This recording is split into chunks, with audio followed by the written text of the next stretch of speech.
வணக்கம். இன்னைக்கு நாம ரொம்பவே சுவாரஸ்யமான ஒரு அரசியல் நகர்வை பத்தி தான் இந்த விளக்க பதிவுல ஆழமா அலச போறோம். முதலமைச்சர் விஜய் தலைமையிலான புதிய தமிழக வெற்றி கழகம், அதாவது டிவிகே அரசாங்கம் ஆட்சிக்கு வந்ததும் அவங்க எடுத்த அந்த முதல் அதிரடி நடவடிக்கைகள் என்னென்ன? குறிப்பா ஒரு பக்கம் தேசிய அளவுல ஒன்றிய அரசுக்கு எதிரான கொள்கை மோதல், இன்னொரு பக்கம் மாநில அளவுல நிர்வாகத்தை கையில எடுக்கிற சவால்னு இந்த இரண்டு முனைகள்ல அவங்க எப்படி காய் நகர்த்துறாங்க அப்படிங்கறத நாம இன்னைக்கு டீகோட் பண்ண போறோம். இன்னைக்கு நாம பார்க்க போற விஷயங்கள் இதுதான். முதல் அரசியல் மோதல் எப்படி ஆரம்பிச்சது, ஒன்றிய அரசு அப்படிங்கிற வார்த்தைக்கு பின்னாடி இருக்கிற அரசியல் என்ன, இதனால சாதாரண மக்களுக்கு என்ன தாக்கம், அப்புறம் உள்ளூர் நடவடிக்கையா டாஸ்மாக் கடைகளை மூடுனது, கடைசியா இதையெல்லாம் செயல்படுத்துறதுல இருக்கிற நடைமுறை சவால்கள், இதையெல்லாம் ஒன் பை ஒன்னா பார்ப்போம் வாங்க. முதல்ல இந்த புது அரசாங்கத்தோட முதல் அரசியல் மோதல் எப்படி தொடங்குச்சு அப்படிங்கறத பார்க்கலாம். கொஞ்சம் யோசிச்சு பாருங்க. ஒரு புது அரசாங்கம், அதுவும் பெரும் எதிர்பார்ப்புகளுக்கு நடுவுல ஆட்சிக்கு வந்த முதல் நாள்லயே தன்னோட அரசியல் அடையாளத்தை மக்கள் மத்தியில எப்படி ஸ்ட்ராங்கா பதிவு செய்வாங்க? அவங்க கையில் எடுக்கிற அந்த முதல் பிரச்சனை தான் அவங்களோட ஒட்டுமொத்த அரசியல் பாதையையும் தீர்மானிக்க போகுது இல்லையா?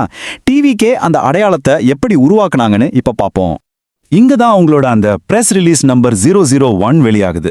டிவிகே அரசோட முதல் அதிகாரப்பூர்வ அறிக்கையே நாடு முழுக்க பெட்ரோல், டீசல் மற்றும் சிஎன்ஜி விலையை ஏறினதை கண்டிச்சு தான் வந்திருக்கு. இதுல நேரடியாக பிரதமரையும் இந்த ₹3 விலை ஏற்றத்தையும் அவங்க விமர்சிச்சிருக்காங்க. முதல் நாள்லயே தேசிய அளவிலான ஒரு பொருளாதார பிரச்சனையை கையில் எடுத்தது மூலமா தங்களோட அரசியல் நிலைப்பாடு என்னங்கிறத டிவிகே ரொம்ப தெளிவா வெளிப்படுத்தியிருக்காங்க. அடுத்து இந்த அறிக்கையில அவங்க பயன்படுத்திய ஒரு குறிப்பிட்ட வார்த்தைக்கு பின்னால இருக்கிற அரசியலை நம்ம கட்டாயம் புரிஞ்சுக்கணும். அந்த அறிக்கையில கவனிச்சிங்களா? அவங்க ஒன்றிய அரசு அப்படிங்கிற வார்த்தையை ரொம்ப அழுத்தமா பயன்படுத்தியிருக்காங்க. வரலாற்று ரீதியா பார்த்தா அதிமுக மாதிரியான கட்சிகள் மத்திய அரசுங்கிற வார்த்தையை தான் பயன்படுத்துவாங்க. ஆனா திமுக இந்தியா அப்படிங்கிறது மாநிலங்களின் ஒன்றியம்ங்கிற சித்தாந்தத்தின் அடிப்படையில ஒன்றிய அரசுன்னு சொல்ல ஆரம்பிச்சாங்க. இப்போ டிவிகேவும் அதே நிலைப்பாட்டை எடுத்திருக்காங்க. இது மாநில உரிமைகள் சார்ந்த அரசியலையும் தேசிய அளவுல பாஜகவுக்கு மாற்று அரசியலை முன்னெடுக்கும் கட்சிகளோட தங்களை ஒருங்கிணைச்சு காட்டுறதையும் ரொம்ப தெளிவா உணர்த்துது. சரி, இந்த பெட்ரோல் விலை ஏற்றத்துக்கு யாரு என்ன காரணம் சொல்றாங்கன்னு ரெண்டு தரப்பு வாதங்களையும் கொஞ்சம் நடுநிலையா ஒப்பிட்டு பார்ப்போம். பொதுத்துறை எண்ணெய் நிறுவனங்கள் என்ன சொல்றாங்கன்னா, உலகளாவிய எரிசக்தி நெருக்கடி, சர்வதேச மோதல்கள்னால கச்சா எண்ணெய் விலை $105 தாண்டிடுச்சு, அதனால தான் விலை ஏத்தணும்னு சொல்றாங்க. ஆனா டிவிகே அரசு என்ன சொல்றாங்க? 5 மாநில தேர்தல்கள் முடிஞ்ச உடனே சரியா விலையை ஏத்துனதுக்கு பின்னாடி அரசியல் இருக்குன்னும், கச்சா எண்ணெய் விலை குறையும் போது அந்த பலனை மக்களுக்கு கொடுக்காம விலை ஏறும்போது மட்டும் சுமையை ஏத்துறது நியாயமில்லைன்னு சொல்றாங்க. சரிங்க, இதனால சாதாரண மக்களுக்கு என்ன பாதிப்பு? அந்த சங்கிலி தொடர் விளைவுகளை இப்ப பாப்போம். இது வெறும் ₹3 தானேன்னு நம்ம சாதாரணமா நினைச்சிட முடியாதுங்க.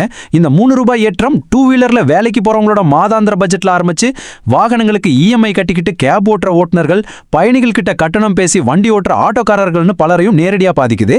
அது மட்டும் இல்லாம எரிபொருள் விலை உயர்ந்தா சரக்கு போக்குவரத்து செலவு அதிகரிக்கும். அதனால தெருவோரம் கொய்யாப்பழம், தேங்காய் விற்கிற வியாபாரிகள்ல இருந்து நாம டெய்லி வாங்குற அத்தியாவசிய பொருட்கள் வரைக்கும் எல்லாத்தோட விலையும் ஏறும். இந்த யதார்த்தத்தை தான் டிவிகே அரசு தங்களோட அறிக்கையில சுட்டி காட்டியிருக்கிறாங்க. இந்த தேசிய அளவிலான பிரச்சனையை தாண்டி மாநில அளவுல அவங்க எடுத்த ஒரு அதிரடி ஆக்ஷன், டாஸ்மாக் கடைகளை மூடுனது. இந்த நம்பரை நல்லா நோட் பண்ணிக்கோங்க.